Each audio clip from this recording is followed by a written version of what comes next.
Principia Theologica, Prologue.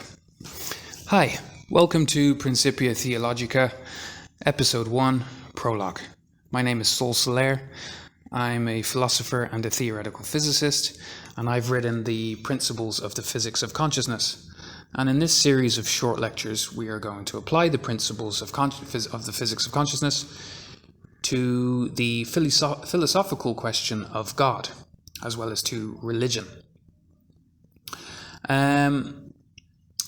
So I have formulated a new theory of consciousness, and in my theory of consciousness, all the basic energy and particles of our universe are intrinsically conscious.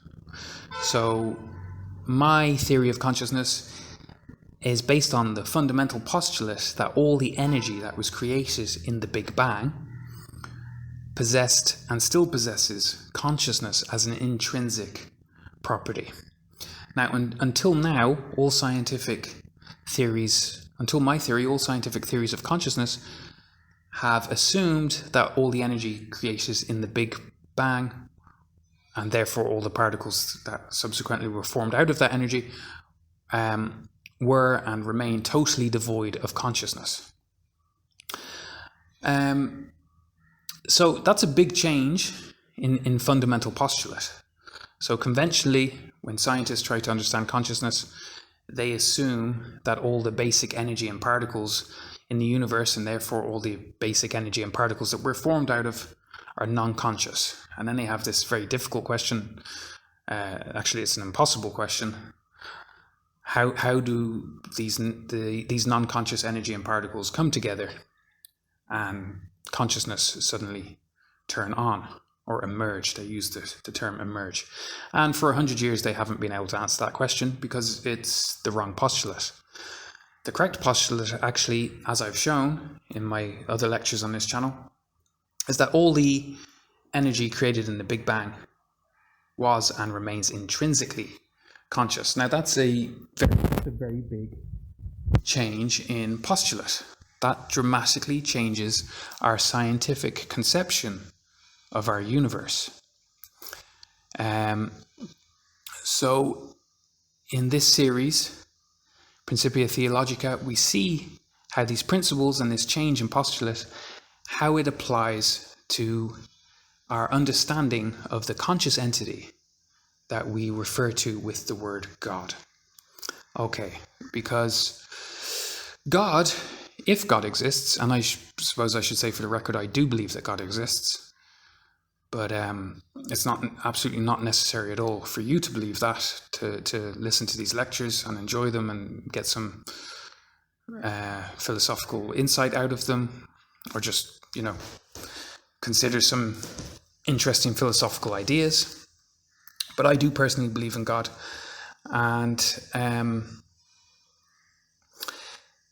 we're going to use the principles to make a scientific approach, a scientific description of God, and a scientific approach to God, a scientific approach to religion. And when I say scientific, I mean rigorously scientific. So I was trained as a theoretical physicist, so we will approach God in a rigorously scientific way. That is, we'll be using scientific postulates and scientific principles and constructing scientific theoretical models of things like God, the human soul, reincarnation, and karma, a statistical, mathematical analysis of karma as well. Okay, that's the basic plan. So I hope to keep these lectures short in Principia Theologica. I've presented all my principles of consciousness, principles of the physics of consciousness, in other lectures on this same channel that you can go and study. And some of the feedback has suggested that I'm a bit long-winded and the lectures are a bit long, which I can understand. It's a fast-paced world.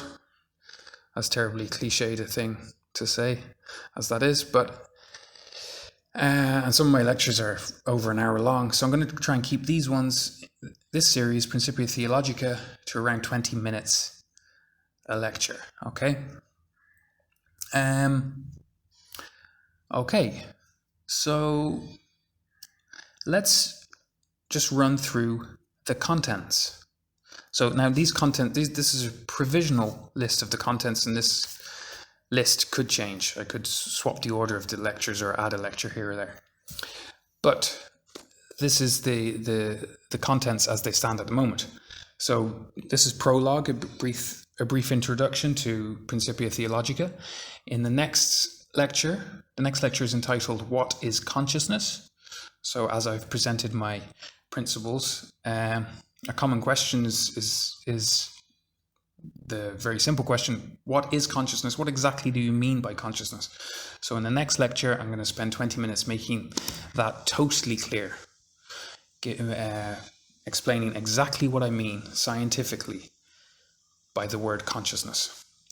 Then the third lecture is entitled A New Picture, A New Hope. So for hundreds of years, for centuries, scientists have assumed that the basic energy and particles of our universe are totally devoid of consciousness, which, to repeat, creates the big problem. Well then, how on earth are we conscious? In my theory, the energy created in the Big Bang was intrinsically conscious. The moment it was created, it was all conscious within itself, and that's how you're conscious within yourself, because you're formed out of nothing but physical consciousness. Now that's a big change in scientific postulate. Okay, because all of physics is based on postulates, which are reasonable assumptions that you use as the basis of theories. So until now, all scientific theories of consciousness have assumed that the basic energy in particles are non-conscious, and then they've tried to work out how consciousness switches on, or they don't say switch on, they say emerge. Now, in my theory, all the energy created in the Big Bang was intrinsically conscious. Consciousness is a fundamental property of energy since the beginning of time. That's a very big change in postulate. It's a very simple change in postulate, but it's a very revolutionary and different postulate to work with, and has a lot of theological, existential, and philosophical implications. So the third lecture, A New Picture, A New Hope, will explain some of the most important ways that this change in postulate changes our conception of our universe. Okay. Then after that, what will be the fourth lecture is entitled The Mind of God, or if you prefer, you might prefer to say the mind of the universe. So that's where we make the first rigorously scientific theoretical models of the mind of the universe, which for me personally is the mind of God. Okay. Then lecture 5 is the human soul, reincarnation, and karma. So that's where we make scientific theoretical models of the human soul, reincarnation, and a statistical analysis of karma.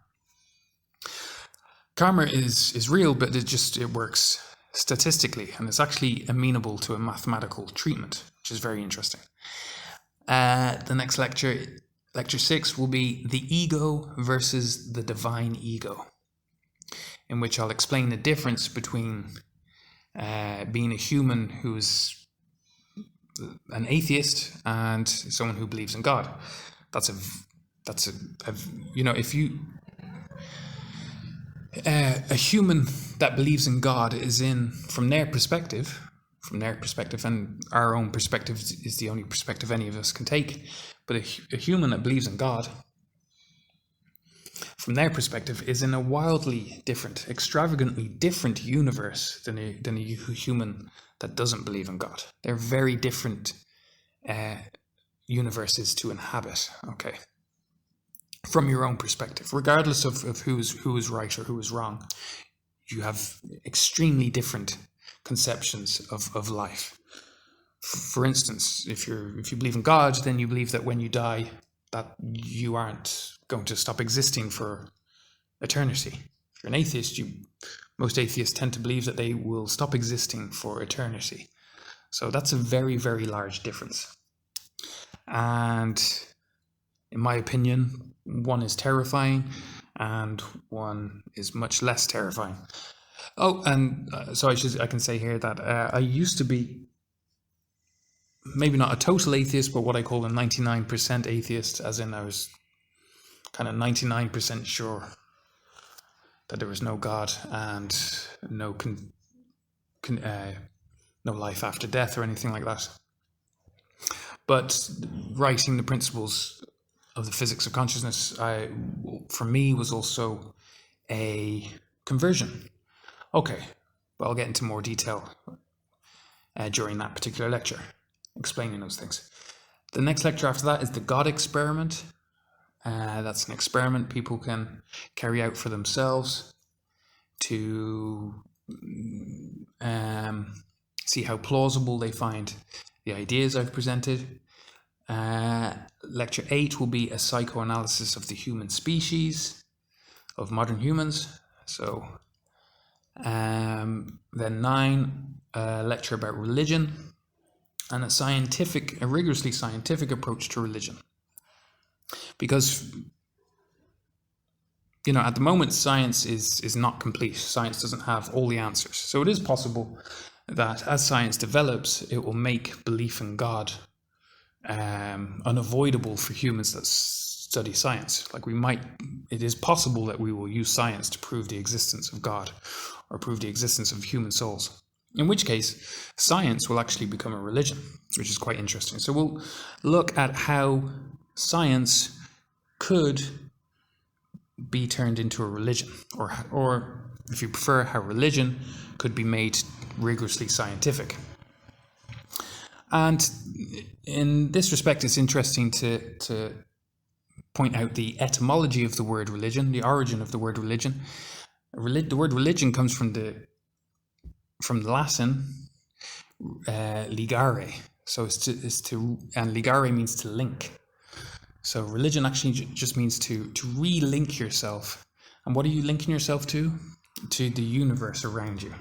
So you've been born out of this universe. You've been created by this universe. You're a subset of this universe. You're formed out of nothing but the basic energy of this universe. And then the religious question is, how are you linked to that universe? Is there any link? Is there any conscious or moral link between you and the universe that you have emerged out of? Okay, and then the lecture 10 will be a plan for the future. Okay, so those are the contents. And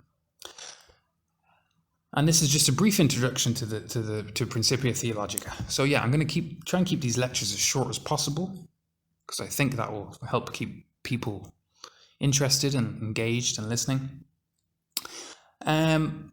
So for the last few minutes of this episode, I'll just say, what God am I attempting to prove? And obviously, the existence of God can't be proven outright in the way a mathematical proof can be proven. I can't prove God for everyone, just undeniably. But what I can do is make God plausible to a scientific mind, okay? And some people I think there are some people in the world today who are conflicted between their scientific understanding of the universe, because we're a scientific species now, and their spiritual side, their spiritual nature, intrinsic to themselves. They have spiritual feelings, spiritual longings, spiritual hopes.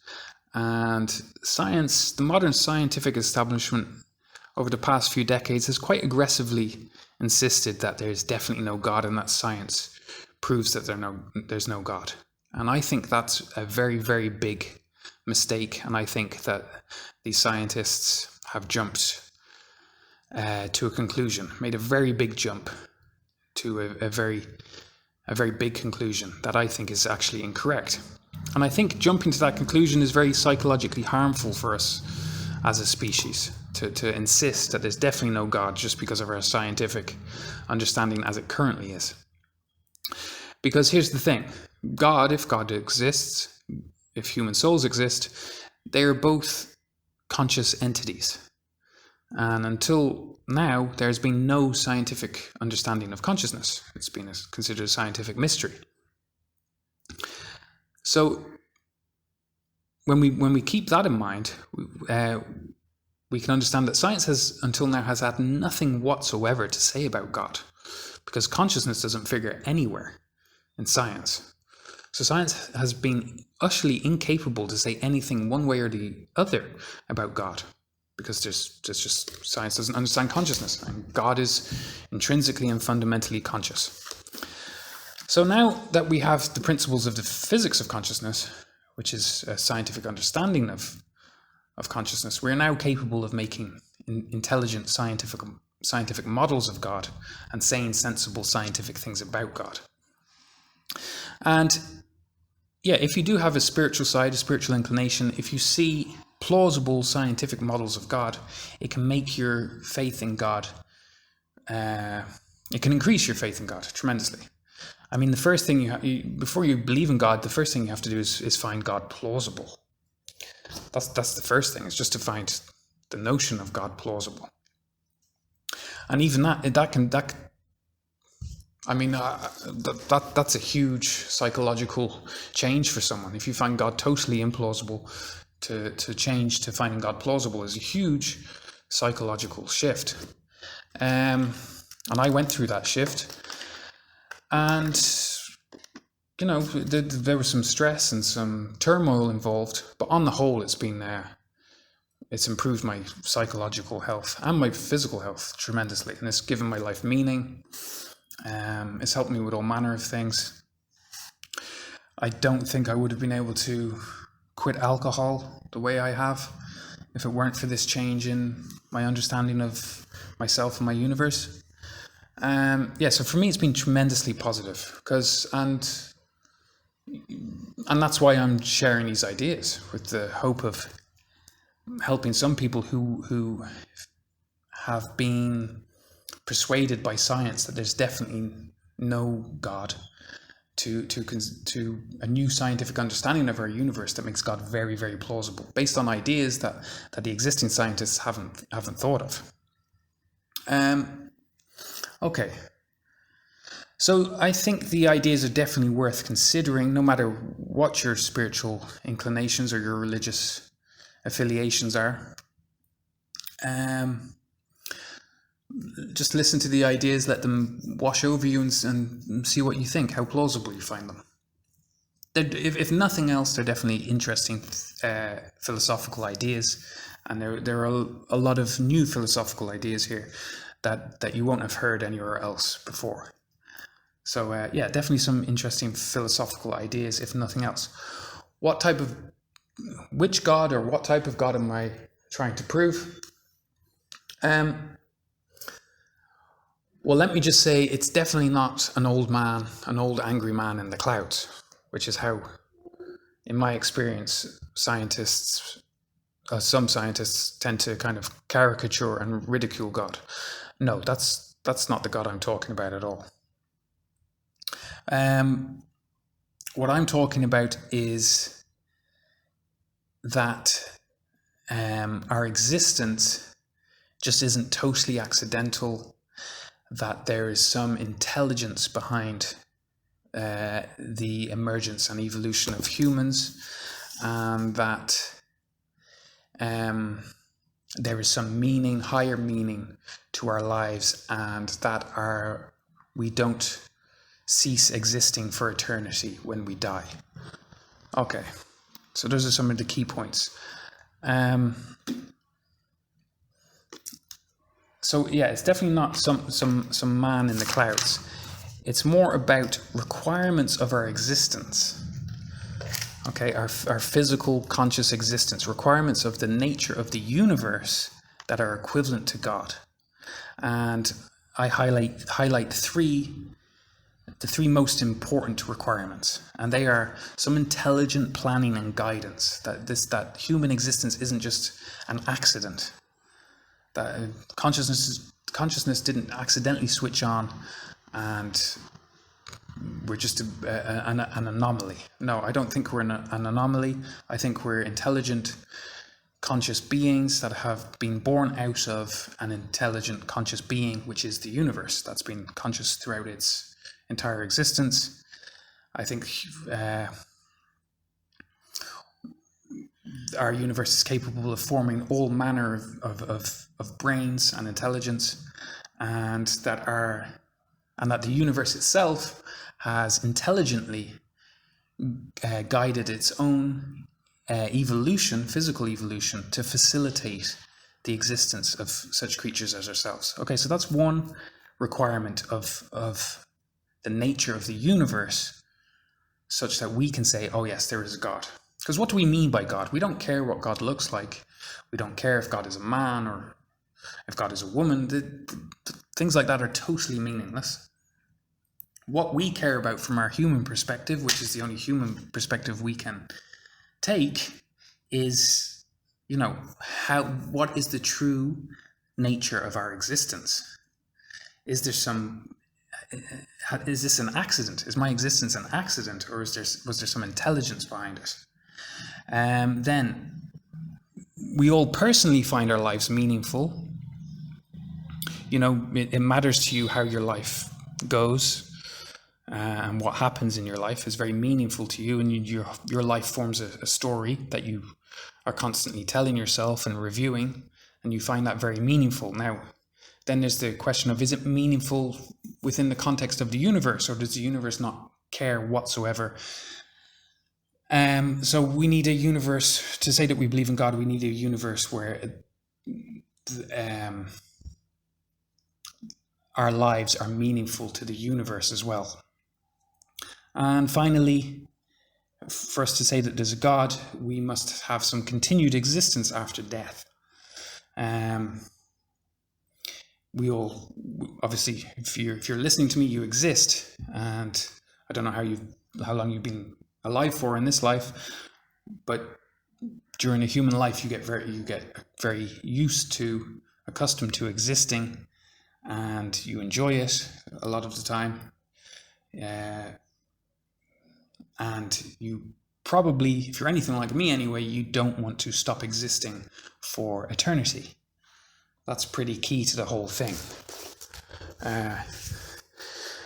I think, like, when I used to believe that death meant I was going to stop existing for eternity, well, that terrified me. When I was a child, it used to make me, very, very scared, and I used to cry at night. Not very much. I used to just shed a tear or two for myself. Once I started philosophically contemplating non-existence for an infinity number of years, I started thinking about that when I was, 11, 12, 13, that type of age, and I found it terrible, horrifying, scary. I think that's pretty unavoidable. And yeah, so if you believe in that, there's a sense in which you believe you're doomed. You're eternally doomed. Like, you're going to stop existing. I know there are some ways that atheists say, atheists claim that they're fine with that, and that's fair enough. But I personally wasn't fine with it at all. I find it awful. So if you find it awful, the idea of not existing for eternity, then you could definitely find some relief in these ideas. I certainly have, and it's a very life-changing relief. Improves basically all aspects of your life: your self-esteem, psychological health, and physical health as well, given how intimately linked psychological health is with physical health. Okay, so yeah, it's not a man in the clouds. It's that there's some sort of intelligence behind our existence, and that we are born out of this universe, and that the universe cares about us as small subsets of itself. Okay, and yes, that we don't stop existing for eternity. So no, definitely not an angry old man in the clouds. Not that type of thing. Which God? Well, my theory, my models of God are compatible with all the major religions. And then I think it's very important to point out, because a lot of people don't know this, I've found, that Jewish people, Christian people, and Muslim people, and Sikh people are all explicitly worshipping exactly the same God. Like, I mean, there are different religions, and some of their ideas about their God do differ, and a lot of their ideas about how to organize society differ a lot. But they are explicitly worshipping the same God. Jesus was a Jew. When he talks about God, he certainly wasn't a Christian. Christianity didn't exist when Jesus existed. He was talking about the Jewish God very explicitly, and he called himself a Jew.